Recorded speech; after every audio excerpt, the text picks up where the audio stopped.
বিষয় যদি আমরা দেখি, যেখানে সক্রিয় বলে একজন বেটে লোক ছিল, সে কর আদায় করত। জিরিও শহরের মধ্যে সে একটা বড় মার্কেট ছিল সেখানে, আর সেখানে প্রত্যেকটা দোকান থেকে সে কর আদায় করত, ট্যাক্স কাটতো। আর সে ছিল খুব জঘন্য পাপী মানুষ। তাকে লোকে দেখলে ঘৃণা করতো, ঘৃণার চোখে তাকে দেখতো।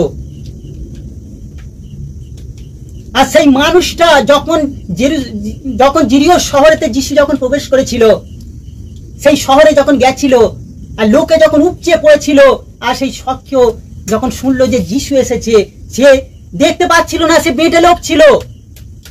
সে লাস্টে একটা গাছে উঠেছিল যিশুকে দেখবার জন্য।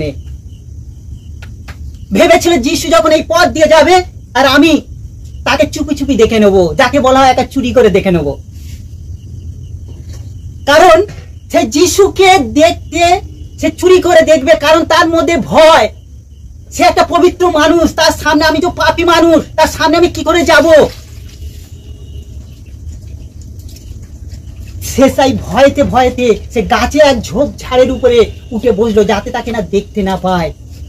কিন্তু যিশু তো অন্তর্যামী, যখনই সেই পথ দিয়ে যাচ্ছিলেন আর তিনি সঙ্গে সঙ্গে দেখতে পেল যে সক্রিয় উপরে গাছে চড়ে বসে রয়েছে। আর সঙ্গে সঙ্গে সক্রিয়কে ডাকলো, সক্রিয় তুমি গাছ থেকে এখনই নেমে এসো, আমি তোমার বাড়িতে আজকে যাব। যখনই এই কথা বলেছে, আর সঙ্গে সঙ্গে সেই পাপী মানুষ যাকে দেখে লোকে ঘৃণা করত, সেই মানুষটা অবাক হয়ে গেছে। কে সেই মানুষ? তিনি সঙ্গে সঙ্গে তার মধ্যে সাড়া ফেলে দিয়েছে তার হৃদয়তে। সঙ্গে সঙ্গে সে বিশ্বাস তার মধ্যে জন্ম নিতে